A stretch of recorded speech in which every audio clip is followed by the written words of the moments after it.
Olá pessoal, essa história de dividir o capítulo no meio deixa muito tranquilo e fácil. Vocês vão ver, faltou só um pedacinho do capítulo, tá bom? Então nós continuamos aqui com a nossa apostila azul. Continuamos também no nosso capítulo 5, a exploração dos recursos naturais na América e na África. E hoje continuando da página 31, né? Então, quais são os interesses aí nos territórios nacionais, os interesses internacionais, certo? Do século XVI ao século XIX, 10 milhões de africanos foram retirados da África e trazidos aqui para a América do Norte e América do Sul, para serem escravizados.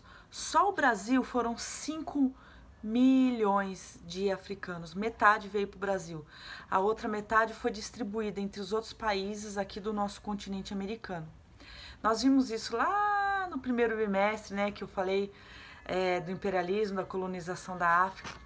Então, até o começo do século XIX, os recursos naturais da África não eram tão visados, estavam lá paradões nas suas reservas naturais. O que era visado, o pessoal tinha interesse, era na mão de obra. E aí esses 10 milhões de africanos foram retirados e trazidos para cá. Já no meio do século XIX, a coisa começou a mudar. Aqui na América começou a acontecer as independências dos países daqui. A miscigenação já estava ocorrendo, que é a mistura aí das pessoas. E beleza, os povos africanos ainda estavam lá com os seus recursos parados.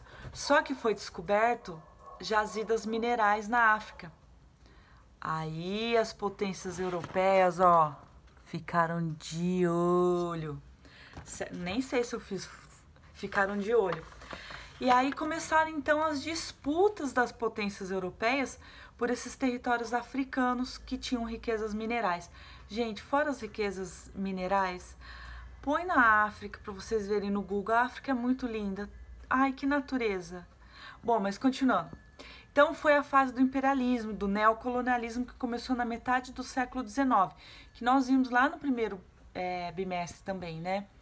No século XX, se vocês pararem para reparar, o modelo de ferrovia, o livro de vocês traz esse mapinha. Olha só as ferrovias nos Estados Unidos e Canadá. Essas ferrovias, elas integram o país. Elas são densas, são grandes, né? E é diferente das ferrovias daqui, da África e da América, Elas são concentradas e voltadas para o litoral, pode ver, são curtinhas. Por quê? Elas são voltadas para tirar. Que ferrovia que eu preciso fazer aqui para tirar? Que ferrovia que eu preciso fazer aqui para mandar embora? O que? O minério de ferro, o ouro, o que for. Né? Então, no século XX, nós já tínhamos padrões de ferrovias completamente diferentes. Enquanto do Canadá e Estados Unidos servia para integrar, a daqui servia para... Tem um livro até que se chama As Veias Abertas da América Latina. Né? Então, poderíamos colocar as veias abertas da América Latina e da África, né? Sempre mandando para fora, abastecendo os mercados internacionais, e nós, que é bom, né? Então, vamos lá. Daí, no século XXI, a Europa e os Estados Unidos, eles permaneceram até hoje com grande influência sobre a África. E essa influência está cedendo espaço para a China também, né? O Donald Trump, ele tem uma política protecionista. O que é isso? Ele fecha, né, o país dele, e isso abre espaço, né, para outros países dominarem determinadas regiões do globo, né? E aí o livro de vocês traz na página 33, 2 textos. Um é a China na África.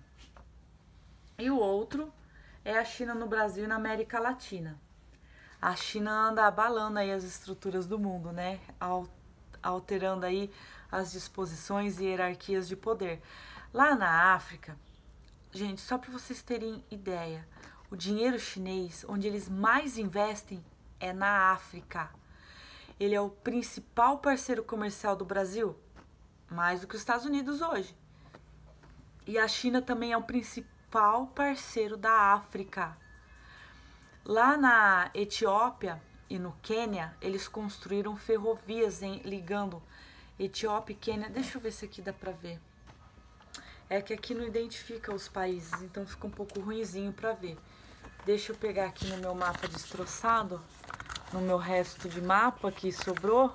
Coitado, tá todo solto. Que eu vou tentar achar aqui. Ah, deve estar aqui. Ó.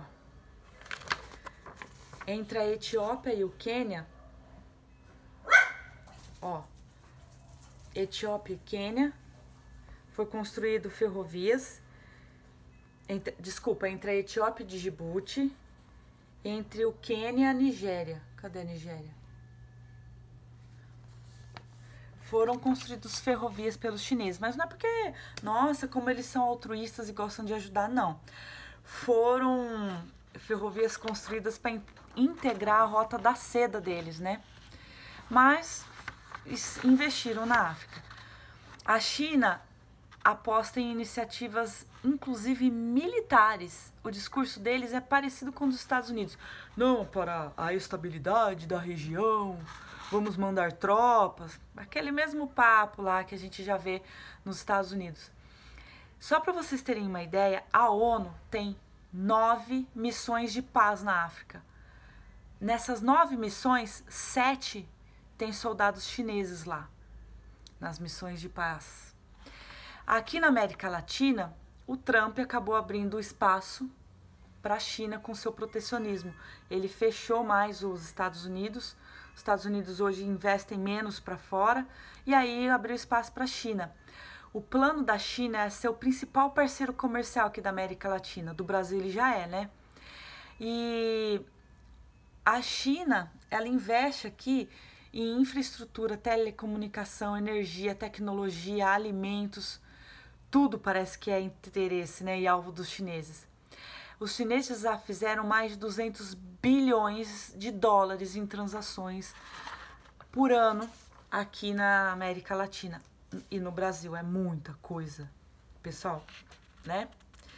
E como vocês sabem, Brasil, América Latina, né, Brasil dentro da América Latina e África, tem muitos desafios para serem superados, principalmente no setor social, né? No setor humano. No econômico também, tá? Não tô falando que a economia é uma maravilha. Então, nós temos muitos desafios históricos. Nós temos dificuldades de, como o título, né? Deixa eu ver aqui. São territórios nacionais e os interesses internacionais. Então, internacionalmente, nós temos dificuldades de fazer de suprir as necessidades de investimentos. Tipo assim, o cara quer investir aqui, mas ele quer ter certeza de retorno. E aqui a gente tem corrupção, desordem. Aqui eu digo América Latina, África, né? Não só o Brasil. E nós temos nossas dificuldades em satisfazer as necessidades dos investidores externos. Dificuldades na construção de parcerias internacionais vantajosas ou de ganho mútuo. Normalmente, quando a gente deixa eu parar de falar, gente. Normalmente, quando a América Latina e a África fazem acordos internacionais, quase sempre quem lucra mais é o outro lado, né? O ganho nem sempre é mútuo. E quais são as exceções aí do continente? É o Canadá e os Estados Unidos, né? Que tem um parque industrial bem estabelecido, educação boa, de qualidade, consolidada, boa qualidade de vida, boa economia diversificada. Não é só baseada em produtos simples de matéria-prima, eles produzem produtos tecnológicos e fazem inovações tecnológicas. É isso que faz um país ser líder. Não é só... Tem que produzir tecnologia. Portugal, quando foi líder, ele tinha a melhor tecnologia para navegação a longa distância, era o único que conseguia atravessar o oceano. Era o líder, ele e a Espanha. Depois o Reino Unido ficou líder Por quê? Inventou uma outra coisa, a indústria, né? Máquina a vapor. Então, assim, os países centrais, que são os países que ficam melhores e que se destacam na história, são os países que investem em inovações tecnológicas. Quando foi criado, nos anos 80, mais ou menos, o termo BRICS, Brasil, Rússia, Índia, China e South Africa, a África do Sul, BRICS, eram os países que tinham a promessa de um futuro maravilhoso. E quem que eu falava na época que ia ter? A China e a Índia. Por quê? Estavam investindo em tecnopolos. Eles tinham cidades tecnológicas, com faculdades investindo em tecnologia. O Brasil estava sofrendo um boom de exportação de produtos simples, então estava lucrando, mas era momentâneo, não ia se sustentar. Mesma coisa a Rússia. A Rússia é bem, ela tá boa na foto, mas ela não mudou muito. Ela continua sendo o gás natural lá, carvão mineral, e tem as indústrias de sempre. É meio estável. E a África do Sul é igual ao Brasil, né? Então, se você não investir em educação, inovação tecnológica e inventar alguma coisa que o mundo queira, você nunca vai ser o líder, o país central, né? Mas vamos continuar a nossa conversa. Então, as nossas riquezas naturais, que nós somos a América Latina, o Brasil e a África, nós somos muito ricos em recursos naturais, mas isso não assegura o nosso desenvolvimento e a nossa independência econômica. Nós somos grandes exportadores de commodities. O que são commodities? Vocês sempre vão escutar esse termo em geografia, vocês já devem ter visto ano passado. São matérias-primas e produtos base para a indústria, certo? Por exemplo, minério de ferro, carvão, petróleo, gás natural, suco de laranja, café, açúcar. São produtos simples, são produtos que servem de base para a indústria. E aí é que tá, que o negócio da inovação que eu falei para vocês. Ó, é um exemplo meio besta, mas dá para entender. Se eu comprar um saco de 10 quilos de suco de laranja, quanto custa isso? Se eu comprar um saco de 10 quilos de computador, quanto que custa isso? Professora, você é louca? Então, olha a diferença no mercado internacional. Quantos sacos de laranja eu vou ter que... Porque o Brasil é o maior exportador de laranja do mundo, por isso que eu tô falando em laranja. Quantas laranjas eu vou ter que exportar para lucrar a mesma coisa que um país desenvolvido fez? A Apple ou a Microsoft venderam a Toshiba, que é montadora de notebook, né? A Dell, quanto vale um saco de computador da Dell e quanto vale um saco de laranja? Quanto vale um saco de minério de ferro e quanto vale um saco de chip? Quanto que vale um barril de petróleo? Quanto in natura, tá? Sem ser processado. Quanto que vale um barril de petróleo e quanto que vale um barril de iPhone? Entendeu? Então é diferente. Deixa eu pegar aqui. A Líbia e a Argélia, aqui no norte da África, elas fazem parte da OPEP, dos países produtores e exportadores de petróleo. São um dos maiores produtores do mundo. Mas quanto petróleo in natura eles têm que vender para tentar equiparar com uma balança comercial positiva, mas eles precisam comprar tecnologia de fora, mais caro, entendeu? A balança comercial do Brasil quase sempre fica positiva, de tanta commodity que a gente vende. A gente é um grande produtor rural, só que isso também afeta a nossa estrutura fundiária, porque as nossas grandes fazendas, elas não são diversificadas. É soja, soja, soja, soja. Teve um período que era cana, cana, cana. Ainda é, né? E teve um outro período que era cana de açúcar, gado, né? Ainda é também gado. Então, assim, é diferente da agricultura dos Estados Unidos, que é toda diversificada, por exemplo, e abastece o mercado interno. Ao invés de nós abastecermos o nosso mercado interno, a gente produz alguns produtos para exportação. A mesa do brasileiro é abastecida pelo pequeno produtor e a gente fica importando é tipo trigo, né? Não dava para tentar produzir aqui? Igual a gente adaptou a uva seca do Nordeste, nós poderíamos tentar adaptar o trigo ao nosso clima do Sul, né? Então, nós temos aí esses déficits. Nós somos grandes exportadores, nós, Brasil, América Latina e África, somos grandes exportadores de commodities. Mas é isso, commodities. Não tem problema, os Estados Unidos também é grande exportador de commodity, mas além das commodities, eles investiram em indústria, eles investiram em outros setores da economia. O problema da África e da América Latina é que não, a gente fica dependendo só de commodities. Então, muitos dos países da América Latina e da África, eles são riquíssimos em coisas naturais, mas eles têm muitos problemas socioeconômicos, pobreza, baixo dinamismo econômico, dependência dessas commodities, corrupção. Nós temos a maldição dos recursos, falam muito isso da África. A África tem muitos recursos, ela tem as maiores minas de diamantes do mundo. E por que não resolve? Porque só fica ali, ó, o dinheiro que entra vai para a mina, constrói estrada da mina até o porto, não constrói estrada para atender a população, não investe em escola para ter pesquisa, para inovar. O governo brasileiro corta a bolsa de pesquisa para inovar. A gente nunca vai ser líder desse jeito. A gente não investe em infraestrutura das cidades, infraestrutura urbana, saúde. Aí a população perece, a economia perece e fica dependente das commodities. Só que o preço no mercado internacional dessas commodities varia muito, né? Então, se o preço do petróleo, do minério de ferro, sei lá, no caso do Brasil, sobe, beleza, a gente tá bem.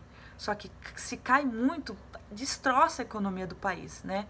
Então, assim, esses países, principalmente na África, né? Eles têm os investimentos centrados em setores. A mineração, como eu falei, né? Em detrimento da população. A população acaba recebendo muito pouco investimento e aí não se cria nada novo e fica sempre naquilo. Só que quero ver quando a reserva acabar, né? Vai piorar a situação. As relações trabalhistas nesses países são bem horríveis, são exploratórias. A qualidade do emprego é precário, injusto. Muitos empregos também não são ambientalmente sustentáveis. E aí eu coloquei no resuminho de vocês, porque o livro traz um texto, que é esse aqui, ó, da página 35. O N.J. Ayuki, ele fala que a África, olha a primeira frase, é um erro tentar impor soluções ocidentais a problemas africanos, quando se trata de lidar corretamente com os recursos naturais. Ele está falando, a África tem que achar não tem que lidar com seus recursos naturais à moda dos ocidentais, tem que lidar da moda que seja bom para a África. E aqui no Brasil, nós tivemos um maravilhoso, ele já faleceu, cientista político, que é o jornalista, que é o Celso Furtado. E o que o Celso Furtado fala é parecido com o que o Ayuki fala na África.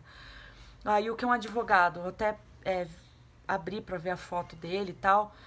E assim, aí eu juntei o pensamento dos dois e coloquei para vocês no PDF.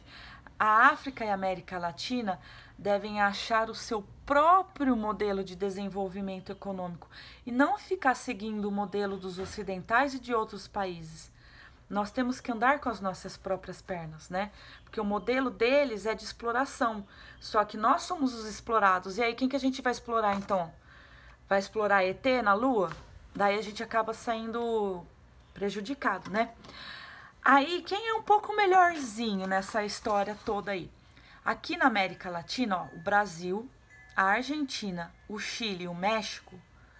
E lá na África, a África do Sul, o Egito, a Tunísia no norte e o Marrocos. Deixa eu mostrar aqui, ó.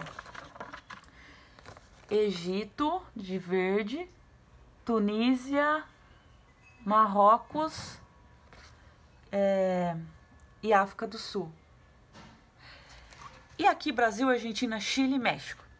Nós, 1, 2, 3, 4, 5, 6, nós 8 temos o nosso menos dependência das commodities, porque nós temos alguma base industrial já diversificada e consolidada, formada, já estabilizada, certo? Mas nós dependemos do capital estrangeiro, nós também somos grandes exportadores de commodities e, igual eu falei, quando o preço oscila, isso prejudica a economia dos países, né? Como, por exemplo, em 2014 e 2018, a queda no preço do petróleo gerou crise na Venezuela, Equador, Líbia, Argélia, Nigéria, Angola e em proporções menores no Brasil, certo? Acabou, pessoal. Olha que pouquinho. Mas eu vou fazer o exercício da página 36 para ajudar vocês, tá? Daí da apostila ficou só a página 37, que é aquela última página da tarefa, que se chama Hora do Estudo, tá? Eu vou fazer esse exercício aqui do gráfico. Não se preocupem em anotar no vídeo, porque eu anotei aqui, ó, no PDF, tá bom? Então, na apostila é essa página de tarefa e lá do caderno de exercícios o capítulo inteiro, mas é pouco, tá? É da página 12 até a página 19. Então, vamos lá. Nesse exercício aqui, ele fala, observe o gráfico ao lado que representa as exportações de Gana por categoria de produtos entre 95 e 2006. Então, aí tem as cores aqui, vocês vão olhar melhor, né? Que semelhanças é possível perceber entre o comportamento do preço do petróleo e as exportações de Gana na primeira década do século XXI? Se vocês olharem aqui o preço do barril do petróleo no gráfico de cima e comparar com o gráfico de baixo, vocês vão ver que os dois sofreram um aumento e uma queda. Então, a resposta seria, ambos passaram por uma ascensão até 2008, ó. O preço do petróleo em 2008. Ó o preço aqui. E depois o que aconteceu? Buf, caiu. Buf, caiu. Certo? Considerando a segunda década do século XXI, como as informações mostradas no gráfico sobre as exportações de Gana entre 95 e 2016 correspondem ao panorama apresentado no texto da página 29. Deixa eu ir lá na página 29. É esse texto aqui, ó, sobre a economia de Gana e a maldição dos recursos. Daí vocês vão ver que a partir de 2009, aproximadamente 10 anos antes, né, da reportagem lá da página, Da página 29, que houve um aumento nas exportações do país, em especial em setores que antes eram inexpressivos, como os minerais, pedras, vidros químicos e plásticos. É isso. Já pensou fazer isso sozinho? Ia ser meio chato, né? Daí eu ajudei. Pessoal, inverno, segunda fase, começando a reabrir as coisas. Não esqueçam de beber água, porque no inverno a gente não sente muita sede, esquece, bebam água. Durmam bem, uma quantidade de horas suficientes. Não tentem um dia dormir de manhã, no outro dia dormir à tarde, no outro dia passar a noite acordado. Não, tenta dormir sempre no mesmo horário, uma quantidade boa, fazer exercício físico, beber água, se alimentar bem e não se estressar, que aí a imunidade de vocês, ó, vai ficar ok e logo esse coronga aí vai embora, né? Boa semana pra vocês, pessoal. Um beijo. Fiquem com Deus, tá?